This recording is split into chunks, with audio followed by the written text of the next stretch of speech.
Bonsoir à tous et bienvenue dans le journal. Voici les titres de l'actualité. Ce mardi, toute la Côte d'Ivoire a célébré Mardi Gras. Dans toutes les villes du pays, les enfants ont arboré des tenues de plusieurs corps de métier. À Cocody, la culture et le sport ont été largement valorisés. Dans le carton rouge ce soir, on s'intéresse au carrefour La Vie de Cocody. Ce carrefour où le trafic est important à tout instant de la journée est aussi le lieu de l'incivisme des transporteurs.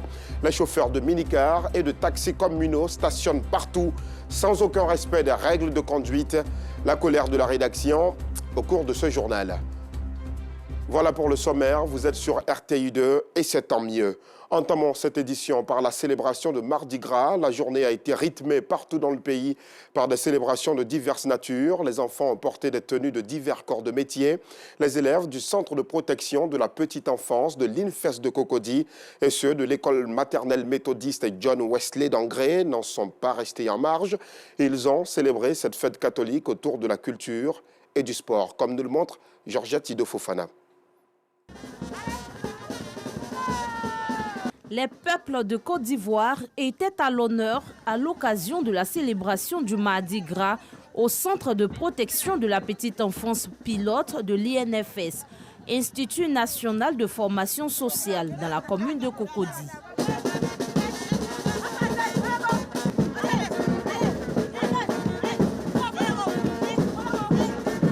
Une célébration autour du thème « Valorisation des cultures et des peuples de Côte d'Ivoire ». C'est un passage culturel pour faire connaître à l'enfant sa propre culture et lui apprendre la culture des autres. C'est une manière pour l'enfant de s'accepter et d'accepter les autres. Ces tout-petits ont défilé sur la grande voie pour promouvoir la solidarité, l'amour et le vivre ensemble. La classe des églises représente le peuple abouré. Pour faire connaître la culture des abourés, les nourritures, les manières de se conduire, ce qu'ils font. Et c'est le roi des abourés. Tu fais connaître la culture à tout le monde. Je représente le peuple haïtien. Je suis contente de célébrer Mardi Gras avec mes amis. Autre lieu, autre décor. Ici, à l'école maternelle méthodiste John Wesley d'Angré, toujours dans la commune de Cocody, le Mardi Gras a été célébré autour d'un match de football.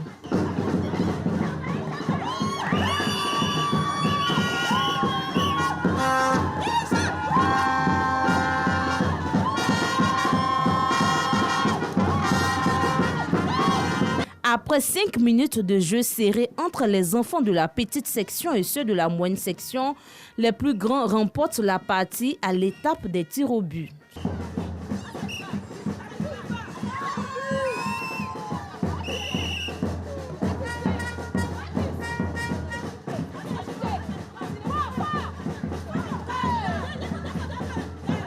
Pour la directrice de l'établissement, cette cérémonie aux couleurs nationales vise à rendre hommage à l'équipe nationale, les éléphants de Côte d'Ivoire. Ce que nous avons choisi de faire, c'est d'honorer nos éléphants, notre équipe nationale. C'est pour dire qu'ils sont toujours forts, il faut toujours les soutenir. L'année prochaine, la CAN que nous allons accueillir dans notre pays, la Côte d'Ivoire, il faut qu'on ait confiance en nos éléphants pour que véritablement notre pays soit encore gagnant de cette coupe-là. Le Mardi Gras, cette fête précède le mercredi des cendres et marque le début du carême chrétien catholique. Vous venez de voir les footballeurs, n'ayez donc aucune crainte pour l'avenir du football ivoirien. Par contre, ceux-ci veulent être des soldats du feu. Ils ont pris d'assaut la caserne des sapeurs-pompiers militaires de Yopougon à l'occasion du Mardi Gras. En se déguisant en sapeurs-pompiers, ces élèves de Yopougon-Yangon montrent ainsi leur attachement à ces soldats qui sauvent des vies. Théodore Zouzou, Justin Kouassi, Georgette Ido Fofana. Le général 2 étoiles, Yuan.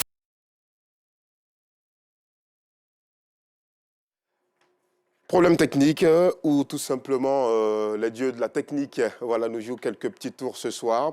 On va donc continuer avec le déguisement qui est toujours à l'honneur à l'occasion du Mardi Gras. C'est même devenu un phénomène social. Sur les réseaux sociaux, on va jusqu'à comparer les tenues des tout-petits pour en ressortir la plus belle. Tour d'horizon ce soir sur ce déguisement dans ce reportage.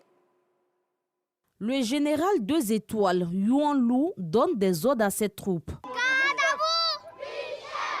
C'est moi le général, c'est moi qui commande. Des ordres venant de son supérieur hiérarchique, le général 3 étoiles Akpa Melvin de la 4e compagnie des sapeurs-pompiers militaires de Yopougon-Trois-Rouges. Nous avons choisi d'être ici parce que pour nous, être pompier, c'est sauver des vies. Et pour nous sauver des vies, nous pensons que c'est un métier noble. Et à l'occasion de Mardi Gras, nous avons voulu vraiment faire honneur à ce corps de métier-là. Des troupes mises en mission dans le cadre de la célébration du Mardi Gras par les écoliers des groupes scolaires Sainte Famille l'Excellence et Bel Horizon de Yopougon-Niangon. Ces soldats du feu apprennent à utiliser l'équipement du jet d'eau avant de partir pour une intervention. Ces tout petits mesurent l'intensité des tâches et font don de matériel de bureau et de serviettes à la compagnie. C'est une manière de contribuer à leur effort pour sauver des vies. Nous sommes très heureux d'accueillir les écoles à l'occasion de la fête du Mardi Gras. Ça nous permet de susciter des vocations dans la jeunesse dès l'âge précoce pour que enfin la relève soit assurée pendant des décennies au niveau des sapeurs-pompiers. Un sentiment de joie et un sentiment de reconnaissance envers la population et envers cette école.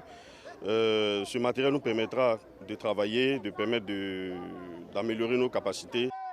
Un moment bien apprécié par ces nouveaux pompiers. Le Mardi Gras est une pratique religieuse chrétienne catholique. Il précède le mercredi des cendres et le carême de 40 jours.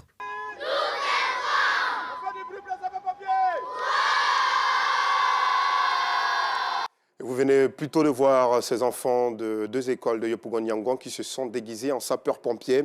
On y va donc tout de suite pour le déguisement, ce tour d'horizon. EPP Golf commune de Cocody, c'est Mardi Gras. Tout est fin prêt pour débuter la parade. Ces élèves ont troqué leur uniforme contre les tenues du corps médical. Ils s'apprêtent à arpenter les rues de la Riviera Golf jusqu'au centre médical d'Anono. Là, nous sommes en train de nous rassembler pour faire le défilé.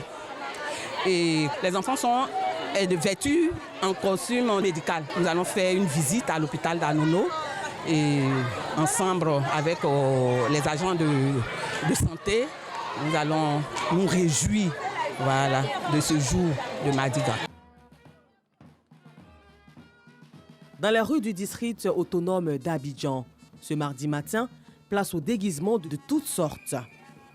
Ici, l'on assiste à un défilé des élèves du groupe scolaire Les Dauphins, déguisés en policiers, militaires et sapeurs-pompiers militaires.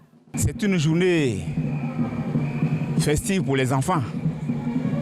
Nous profitons de cette journée-là et aiguiser la passion des enfants. Par rapport souvent au corps de métier comme vous voyez aujourd'hui, nous avons pris en général le corps des armées. On a fait le défilé avec mes amis. Je célèbre le Mardi Gras, je suis contente.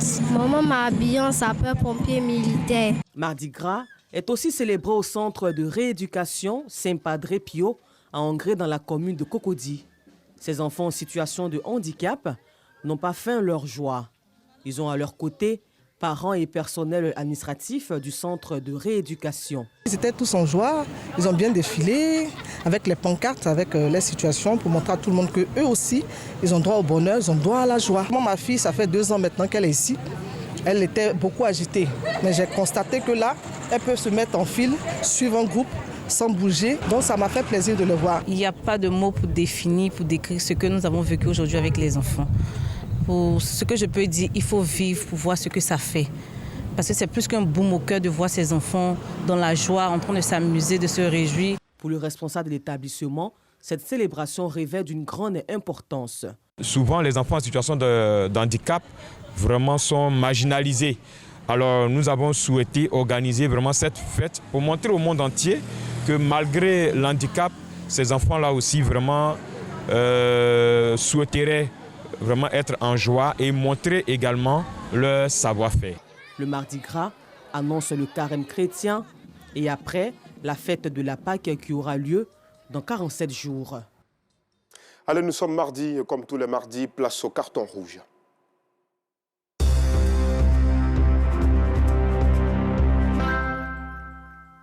Le carton rouge de ce mardi nous amène au carrefour La Vie de Cocody. Carrefour où sévit un énorme désordre. On y rencontre des gares de municars et de taxis communaux. Et malgré les panneaux de signalisation à ce carrefour, le trafic est important. Ajouté à la présence des policiers, les transporteurs stationnent de façon anarchique. Bien sûr, aux grandes dames des clients exposés à des accidents de la circulation et même au vol de certains objets. Le carton rouge porte la signature de Parga Sorokone des Madongui.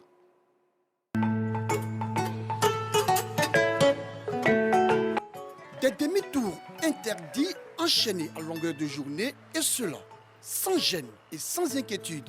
Ces faits se déroulent au moment où les piétons traversent la chaussée. Nous sommes au carrefour La Vie, dans la commune de Cocody. Ici, les panneaux de signalisation installés et visibles à chaque coin de la rue ont perdu toute leur valeur.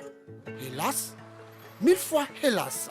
Ce comportement incivique de ces chauffeurs de véhicules banalisés et des minicars, communément appelés BACA, est fait au vu et au su de tous, y compris ces policiers dont la mission régalienne est de réguler la circulation et d'imposer l'ordre. Si on doit tourner, genre on va aller au fond là-bas pour tourner là, ça crée beaucoup de bouchons. Bon, il y a ça aussi. Donc c'est un arrangement, les syndicats ont trouvé avec les autorités là pour que nous on puisse tourner ici pour entrer facilement à la gare. Mais on ne se sent pas en sécurité parce que s'ils le font même au vu au sud de nos forces de l'ordre, ça veut dire que c'est de l'anarchie totale. Je pense que les forces de l'ordre, ça c'est leur charge. Ils ne doivent pas faire ce qu'ils ne doivent pas faire. Ils doivent faire ce qu'ils doivent faire. Au lieu de laisser les gens tourner comme ça, ce serait mieux qu'ils fassent preuve, n'est-ce pas, de ce qu'on leur demande de faire. Quand on dit qu'on est agent des forces de l'ordre, on ne doit pas laisser un tel véhicule tourner sous ses yeux. Chaque jour, c'est la peur au ventre que les usagers s'aventurent sur ces voies du carrefour La Vie, où des chauffeurs de transport en commun, sans crainte, font de fausses manœuvres. Ils n'ont peur de personne. Ou si vous voulez, il n'y a rien en face. C'est pas tous les jours on tourne là-bas. Mais je vois les policiers me sont là-bas. Au carrefour La Vie, ce sont les transporteurs et les syndicats qui font la loi. Non seulement l'on roule à vive allure, sinon à tombeau ouvert, puis l'on stationne comme on veut, quand on veut. Regardez par exemple, en plein feu rouge, ils obligent leurs passagers à descendre de leur véhicule, mettant ainsi leur vie en danger.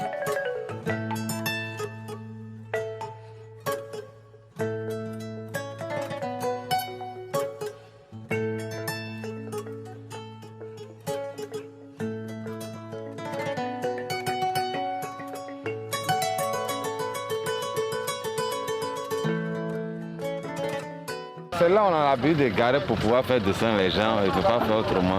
S'il n'y a pas de coin pour garer, on fait comment? On va prendre. Ouais. On n'a pas de choix, soit on nous oblige à descendre. Quand le feu est rouge, on nous de descendre. C'est pour ça que normalement, c'est après le feu qu'on doit descendre. Et lorsqu'ils sont dans un état second, le feu n'est pas du tout respecté. C'est pas comme si nous-mêmes on est gars comme ça nous plaît. Ça nous plaît pas. Au moins s'il y avait des gars, pour nous, pour dire ah ici là, ces gars de Baka, venez charger ici, allez ici. Là au moins, si on refuse de garer là, vous pouvez dire qu'on a garé sur la rue, mais nous on n'a pas de gars. Une situation inquiétante pour les usagers qui disent être conscients du danger imminent qui les guette. Il y a plus de risques, hein? Comment on peut faire? Si c'était possible, faire aussi une gare qui serait pas sur la route. Là, ça allait nous donner plus d'assurance, ça allait nous donner plus de protection. On ne se sent pas en sécurité quand on gare sur la voie. Voilà, on ne se sent pas en sécurité parce que c'est dangereux. Il peut y avoir à tout moment un accident. Hein? Quelle est alors l'utilité de tous ces panneaux de signalisation installés à chaque coin de rue au carrefour La Vie s'ils sont constamment violés? Quelle est l'importance de la présence de tous ces fonctionnaires de police au carrefour La Vie si l'incivisme et l'indiscipline de ces chauffeurs de minicars et de véhicules banalisés règnent en maître? Quelle est l'importance de la présence de cette pléthore de syndicats des transporteurs au carrefour La Vie s'ils n'arrivent pas à maîtriser le comportement de leurs chauffeurs? Bref, pour éviter que le pire ne se produise, pour éviter des accidents de la circulation et pour éviter des pertes en vie humaine, la rédaction de RTI2 attribue un carton rouge aux chauffeurs de transport en commun qui stationnent de façon anarchique et qui ne respectent nullement le code de la route. Carton rouge également à ces syndicats des transporteurs qui encouragent ce mauvais comportement des chauffeurs de véhicules banalisés et des minicars au carrefour La Vie. Enfin, carton rouge. Oui, carton rouge. Encore carton rouge à ces policiers qui assistent sans dire mot à l'incivisme et à l'indiscipline de ces chauffeurs de taxi banalisés et de transports en commun. Eux, qui en réalité devraient imposer l'ordre à tous ces acteurs du milieu du transport qui font fi du respect des lois en vigueur ici au carrefour La Vie.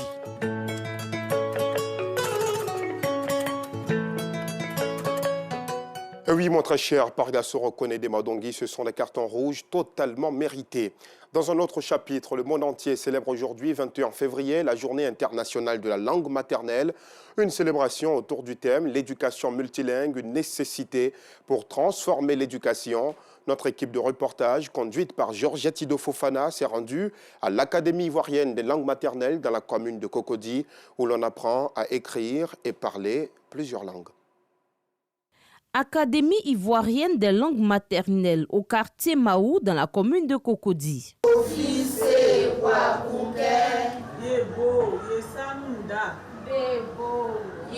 Dans cet établissement, on apprend à écrire et à parler sa langue maternelle. Au nombre des apprenants, femmes au foyer, mères et jeunes filles. Adja fait partie de ces personnes qui subissent la formation. Son souhait, apprendre plusieurs langues maternelles, y compris la sienne, pour mieux l'enseigner et mieux communiquer avec ses enfants. Je vais apprendre la langue à mes enfants autour de moi, les apprendre à parler ma langue maternelle. C'est important pour moi parce que j'ai remarqué que de nos jours, les enfants ne parlent que le français. Et voilà pourquoi c'est important pour moi, pour que mes enfants apprennent la langue maternelle. Pour ces femmes, comprendre sa langue maternelle, c'est valoriser la culture africaine. Lisez ensemble. Encore. Je suis Annie, mais maintenant, j'apprends le malinké. La langue maternelle, c'est important pour moi, c'est parce que c'est l'héritage de nos grands-parents.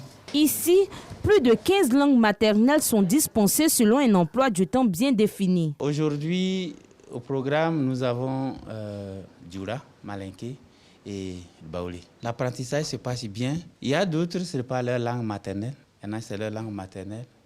Et ce qui nous aide beaucoup, c'est qu'avec le Bambara, même si ce n'est pas ta langue maternelle, tu parles quand même à 60-70%. Donc ça nous aide, c'est un avantage pour nous. Et ça se passe bien parce que avec la langue locale, il y a des choses qui sont précises, alors qui aident l'apprenant à mieux assimiler l'apprentissage de la langue. Ce jour, le monde entier célèbre la Journée internationale des langues maternelles. Pour le responsable de ce centre d'alphabétisation, cette journée est un réel espoir. Cette journée nous donne des larmes aux yeux, contrairement aux autres pays où les enfants apprennent à lire et à écrire dans leur langue. Prenez le petit chinois, le petit japonais, le petit coréen, il sait lire, il sait écrire sa langue. Malheureusement, chez nous, en Afrique, nous n'avons pas cette possibilité et c'est une frustration. L'UNESCO estime que c'est une nécessité d'apprendre à nos enfants nos langues parce que quand ils apprennent, ils vont à l'école en apprenant leur langue, ils ont d'abord plus de 40% de chances de maîtriser la lecture et l'écriture, ce qui n'est pas le cas aujourd'hui. Ils ont 50% de chances d'être maintenus à l'école. Leur intelligence aussi s'accroît et donc il peut devenir un citoyen digne et c'est le pays aussi qui gagne. La Journée internationale des langues maternelles est célébrée chaque 21 février. Décrétée par l'UNESCO, elle vise à promouvoir la diversité culturelle et linguistique. L'éducation multilingue, une nécessité pour transformer l'éducation. C'est le thème retenu pour l'édition 2023. Hors de nos frontières, au Burkina Faso, 15 soldats ont été tués hier lundi soir lors d'une attaque de terroristes présumés dans le nord du pays, près de la frontière du Mali, a-t-on appris aujourd'hui auprès de sources sécuritaires. Voilà pour l'essentiel de l'actualité. Anicette Conan Blessing vous retrouve à 12h30 demain. Très belle soirée à tous.